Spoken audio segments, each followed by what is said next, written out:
আমি বলতে পারবো না, মানে আমি বরাদ্দ পাইছি এটা আমি বলতে পারবো না আমার এলাকায়, মানে কি আমি কি চুরি করতে চাই? কারণ উনি তো হচ্ছেন গিয়ে একজন স্বৈরা শাসক এরশাদের নেতা, স্বৈরা শাসক এরশাদ, যিনি সারা জীবন এরকম জোর জবরদস্তি আর টাকা বানানো ছাড়া তার নেতা কর্মীদের খুব বেশি কিছু শিখাই যান না। বিরোধী দলের চিফ হুইপ এই আমাদের চুন্নু সাহেব, মুজিবুল হক চুন্নু সাহেব, উনি যে বিষয়টা বলবো সেটা আপনিও জড়িত, সংসদ নেতা জড়িত, 350 জন এমপির মধ্যে 349 জন এমপি জড়িত, শুধু একজন ছাড়া। আমাদের এই হাউসের একজন মাননীয় সদস্য, নামটা বলতে চাই না, তিনি নতুন নির্বাচিত হয়েছেন। তিনি ফেসবুকে কিছু বক্তব্য দিয়েছেন যে বক্তব্যটা আমরা সবাই এফেক্টেড।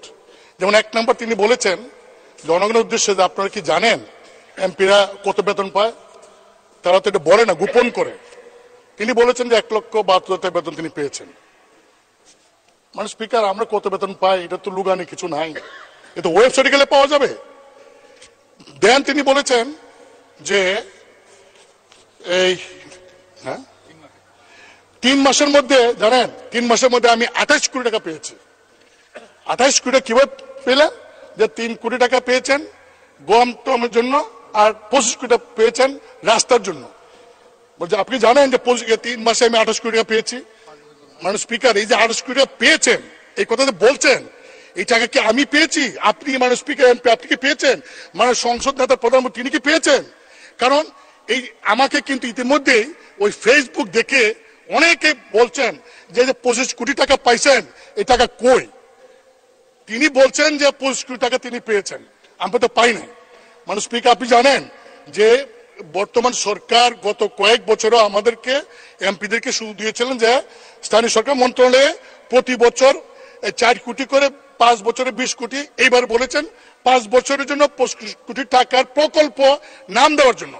মানে স্পিকার, আমি ক্লিয়ার বলতে চাই যে আগামী 5 বছরে আমরা কয়টা প্রকল্প করব নাম দিছি আমরা, টাকার সঙ্গে তো আমার কোনো সম্পর্ক নাই। এই আমরা নাম দেই, এলজিডি তারা সার্ভে করে, তারা টেন্ডার করে, তারপরে তারা কাজ করে, বাস্তবায়ন করে। কিন্তু মাননীয় সদস্য যেভাবে বলছেন যে আমরা 25 কোটি টাকা আমরা পেয়েছি, শুধু তাই না, তিনি আরো বলেছেন যে এমপি যে তো লাভবান, যদি আগে জানতাম তাহলে আরো আগে এমপি তেমন তো বড় ব্যবসা। মানে স্পিকার, আমি আপনাকে বলছি কেন, আপনি হলেন এই সংসদের গার্ডিয়ান। আমাদের কোন সদস্য যদি এমন কোন কথা বলে যে কথায় প্রধানমন্ত্রী মানে স্পিকার সহ 349 জন এমপি সম্পর্কে মানুষের কাছে ভুল বার্তা যাবে, তার সস্তা জনপ্রিয়তা অর্জন করার জন্য যদি এই ধরনের কথা বলে ভুল বার্তা যায়, সেই বিষয়টা আপনি দেখতে পারেন। মানে স্পিকার, কিছুদিন আগেও লোকসভাতে আচরণবিধির ভঙ্গের কারণে একজন ওয়েস্ট বেঙ্গলের একজন লোকসভার সদস্য মহিলা, তিনি প্রশ্ন করেছিলেন পার্লামেন্টে, দেখা গেল প্রশ্নটা যে কোন স্বার্থে বিনিময় করেছেন, তার মেম্বারশিপ নাই। আমি আপনাকে বলবো যে আমরা অনেক কথা বলবো, এখানে ডিবেট করব, কিন্তু এমন কোন কথা বলবো না, বলতে পারি না, অধিকার আমার নাই যে আমার কথা 349 জন এমপি তাদের ইজ্জতে যাবে, তাদের সম্পর্কে মানুষের মধ্যে একটা ভুল বোঝাবুঝি হবে।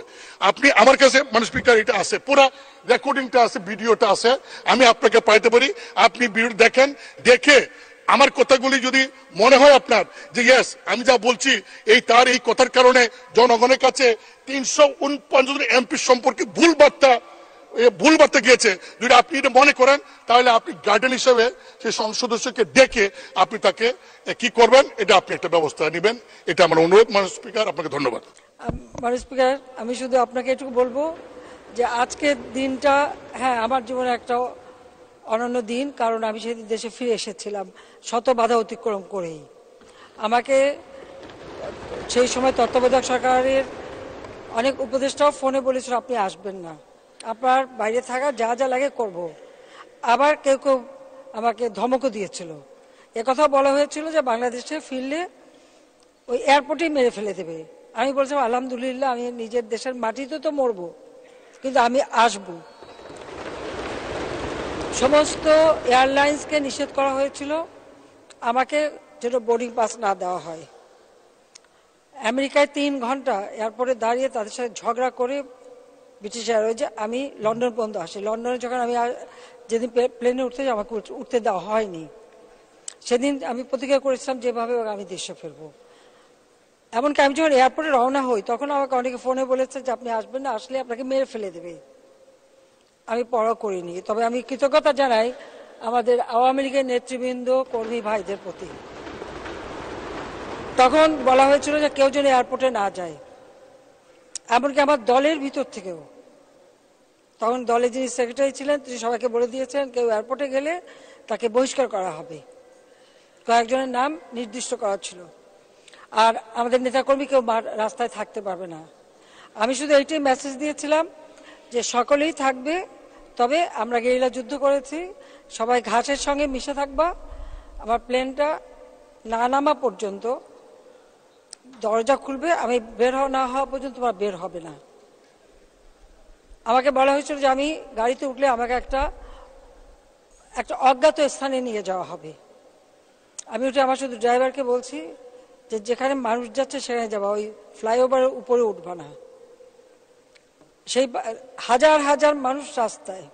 আমি ধন্যবাদ জানাই, কৃতজ্ঞতা জানাই আমার পার্টির নেতা কর্মীদেরকে যে সেই দিন তারা একদিকে সরকারের রক্তচক্ষু উপেক্ষা করেছে, আর একদিকে আমার দলের অভ্যন্তরে কিছু লোকের নিষেধাজ্ঞা অমান্য করে তারা রাস্তায় দাঁড়িয়ে থেকে আমাকে বলতে পারেন এটা সম্বর্ধনা শুধু না, আমাকে নিরাপত্তাও দিয়েছে। আমি বলবো আমাকে নিরাপত্তাও দিয়েছে যে আমাকে কোনো দিকে নিতে না পারে। এরপর থেকে একরকম হাউজের ছিলাম, কাউকে ঢুকতে দিত না। সেই সময় খুব হঠাৎ কালীভদ্রে দু একজন আসতে পারতো আমার সাথে। এটা ঠিক যে সাবিনা ইয়াসমিন অসুস্থ, আমি অনেকটা গেরিলা কায়দায় বেরিয়ে গিয়েছিলাম, কারণ আমি জানি আমাকে বেরোতে দেবে না।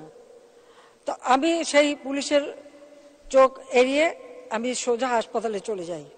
হ্যাঁ, তখন আমি কতগুলি কথা বলেছিলাম, কারণ সেই সময় দেশ চালাচ্ছে কে সেটাই আমার প্রশ্ন ছিল। যা হোক, অত কথা বলার সময় নেই। আমি শুধু এটুকু বলবো যে সেদিন আমি খুব কড়া কথা কিছু বলেই তার পরদিন সকালেই পুলিশ হাজির, আর্মি হাজির, এবং আমাকে গ্রেপ্তার করে। সংসদ ভবনের একটা, তখন ওটা প্রায় পরিত্যক্ত অবস্থায় ছিল, সেখানে আমাকে নিয়ে আসে। সমস্ত একদম করা, মানে ওখানে আমি বলবো ফাঙ্গাস পড়া, খুবই নোংরা, ওরকম একটা জায়গায় নিয়ে এই সংসদ ভবনের বিল্ডিং তখন অনেকটা পড়েছিল, সেখানে এনে আমাকে বন্দি করে রাখে। যাই হোক, এটা শুধু এই দিন না, 83 সালে এরশাদ সাহেব আমাদেরকে গ্রেপ্তার করে নিয়ে গিয়েছিল ওরকম 30 নম্বর হেয়ার রোড লাল দালান, এখন তো বিল্ডিং হয়েছে, সেখানে রেখেছিল। সেখান থেকে আমাকে ডিজিএফআই অফিসে নিয়ে যায় ইন্টারোগেশন করতে। কাজে এরকম, এবং এরশাদ সাহেবের আমলে বেশ কয়েকবারই গ্রেপ্তার করে, হাউস অ্যারেস্ট করে, কখনো কন্ট্রোল রুমে বসিয়ে রাখে সারা রাত। আমি, মতি আপা, সাহারা আপা আজকে নেই, আমাদের তিনজনকে একসাথে নিয়ে যায়। তো এরকম বারবার গ্রেপ্তারও হয়েছি, অনেক বাধা, সরাসরি গুলি, বোমা, গ্রেনেড সব কিছু অতিক্রম করেই আজকে এখানে এসে জনগণের সেবা করতে পারছি। সেই জন্য আমি শুধু দাঁড়িয়েছি বাংলাদেশের জনগণের প্রতি আমার কৃতজ্ঞতা জানাতে আমার দলের নেতা কর্মী আজকে অনেকেই বেঁচে নাই, তারা সব কিছু রক্তচক্ষু উপেক্ষা করে, এবং সাধারণ জনগণ তারা সেই দিন যে গিয়েছিলেন, যার জন্য আমি দেশে ফিরে আসতে পেরেছি, এবং আমি প্রতিজ্ঞা করেছি আমি ফিরে আসবই। তো আমি সেভাবে আসছি। 17ই মে ওইভাবে এসেছিলাম প্রায় 6 বছর পর, আর 7ই মে এসেছিলাম 2007 সালে। যাই হোক, আমি সবার প্রতি কৃতজ্ঞতা জানাই, এবং আজকে দিনে আমি